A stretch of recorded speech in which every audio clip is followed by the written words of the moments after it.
Olá para todos, eu sou o professor Gustavo e sejam todos muito bem-vindos ao Projeto Estudando.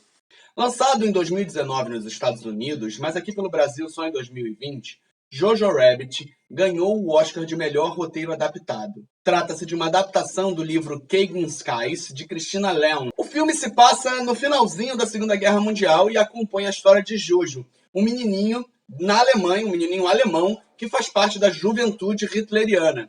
Então ele vai mostrar ali o finalzinho, o menininho e sua adoração a Hitler, e ele tem como amigo imaginário dele o próprio Hitler, que é interpretado pelo diretor do filme, Taika Waititi. Se você nesse momento está se perguntando quem é Taika Waititi, ele é o diretor de Thor Ragnarok, o primeiro, já está confirmado agora para a sequência, e diretor de outros filmes, é um neozelandês e que está em ascensão no mercado estadunidense. Ele também faz As Aventuras de Rick Baker e O Que Fazemos nas Sombras. Eu acho que os dois estão disponíveis na Netflix. São filmes super interessantes para serem vistos. A originalidade do filme é mostrar o aspecto do alemão, a vida do alemão cotidiano, o que raramente a gente vê representado nos filmes de Segunda Guerra Mundial. Geralmente tratam dos Estados Unidos e do exército aliado. O filme usa para isso um humor muito nonsense, um humor muito diferente, onde a figura caricata do Taika Waititi como Hitler é muito explorada. Porém, para quem não está tão habituado com a história, pode ficar alguns questionamentos sobre o que era a juventude hitlerista, qual era o papel real dela na guerra. Como o nosso canal aqui tem como missão fazer essa associação entre a cultura da mídia e a história, eu trouxe para vocês hoje um vídeo só sobre a juventude hitlerista, esmiuçando um pouco mais o que era e qual era o seu papel ali na Segunda Guerra Mundial. Existe uma pergunta quando a gente trata sobre nazismo que geralmente é muito difícil de ser respondida.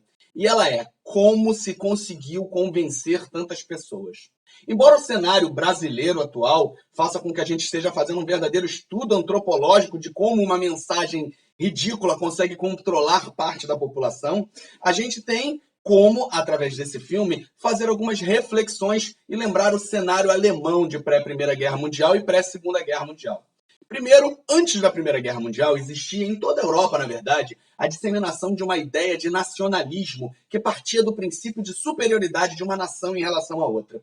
Muitos desses nacionalistas vão buscar explicações científicas. A gente está vivendo um momento onde o evolucionismo está ganhando corpo na Europa, então eles vão adaptar essas noções de evolucionismo científico para noções políticas que são completamente erradas. Porém, ali antes da Primeira Guerra Mundial, o que a gente tem é essas nações se sentindo extremamente superiores umas às outras, e isso toma corpo na Primeira Guerra Mundial. Depois da Primeira Guerra Mundial, o que a gente tem na Alemanha é um cenário de crise política e crise econômica muito grande. E é nesse cenário pós-Primeira Guerra Mundial que a gente vê surgir na Alemanha a ideologia nazifascista. O que o nazismo vai colocar para a população que vai ser tão convincente? O nazismo, além da promessa de recuperação econômica, ele trazia uma espécie de messianismo político. Primeiro, com a figura do Hitler sendo praticamente adorada. Era um líder carismático e que tinha uma capacidade de falar ao povo aquilo que ele queria ouvir. Um povo extremamente deprimido após perder a Primeira Guerra Mundial, em uma crise política, uma crise econômica, vem uma mensagem de que você é superior, de que nós somos uma raça superior, de que nós somos os mais fortes. E, principalmente, uma ideia de culpabilizar o outro. Todos os problemas econômicos, todos os problemas políticos são culpa daquela minoria, são culpa daquele grupo. Nesse sentido, a mensagem vai se espalhar como pólvora ali pela Alemanha da década de 20.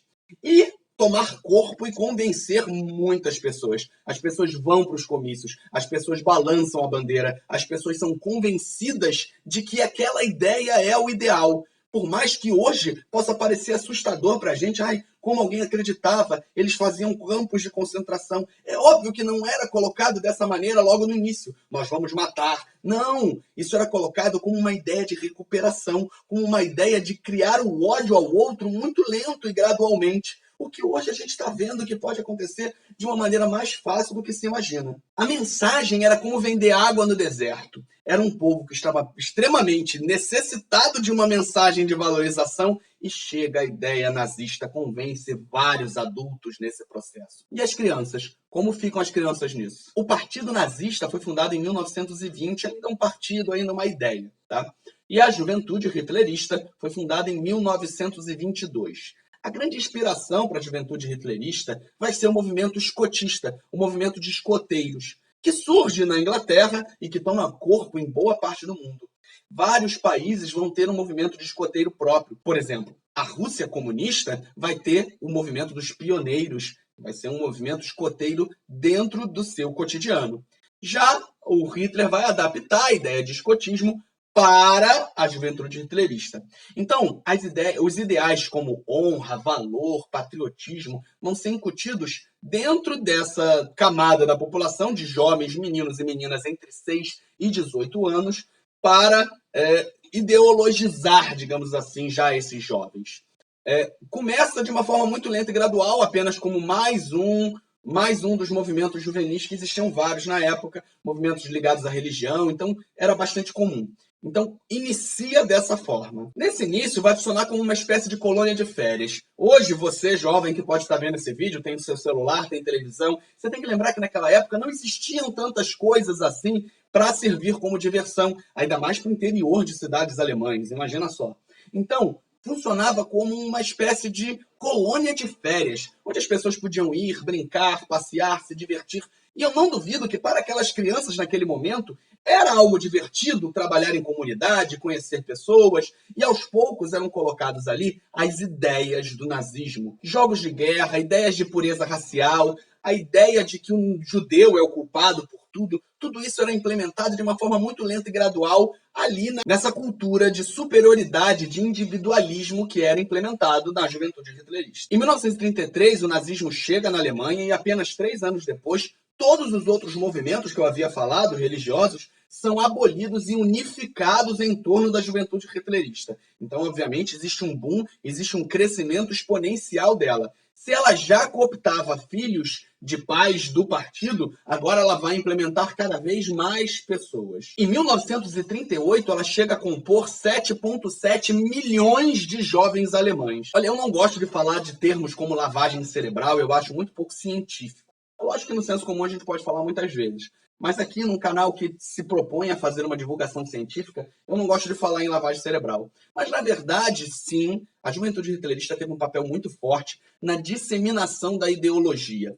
Ainda mais porque ela atingia os mais jovens e isso reverberava por boa parte da sociedade. E assim, eu acredito realmente que Hitler chegou a ver na juventude hitlerista uma espécie de futuro do regime. Se instituía naquela ideologia de que o Reich, o Império Alemão formado por Hitler, duraria mais de 1000 anos. Por que não, então, compor já desde jovens as crianças que vão participar desse processo? Com o início real da guerra, Hitler começa a transformar a juventude hitlerista numa espécie de exército de reserva ideologizado para compor futuramente as fileiras do exército alemão. E em 1939, o alistamento para a juventude hitlerista passa a ser obrigatória, com inclusive punições para os pais que não fossem colocar os seus filhos, alistarem os seus filhos nas fileiras da juventude, que eles podiam ser presos, ter os seus filhos entregues para orfanatos, então muita coisa podia acontecer. Mas como funcionava o cotidiano da juventude? Como mostra no filme, isso é bastante interessante, como ali tem um fundo de realidade.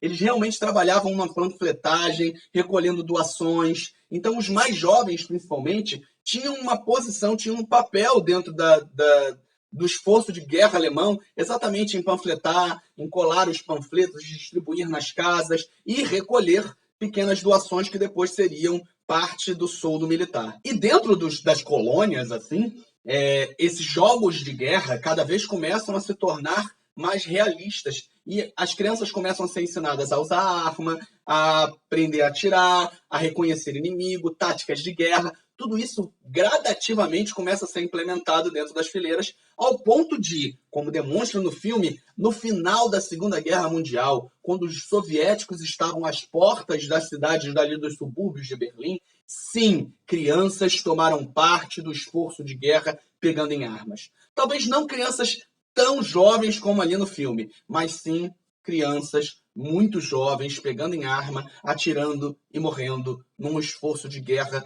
totalmente ignorante. Concluindo, o filme é uma sátira, então eu acho que você não pode tomar ele como realidade absoluta. Se bem que eu defendo aqui no canal, quem já vê os outros vídeos sabe que nenhum filme pode ser tomado como realidade absoluta.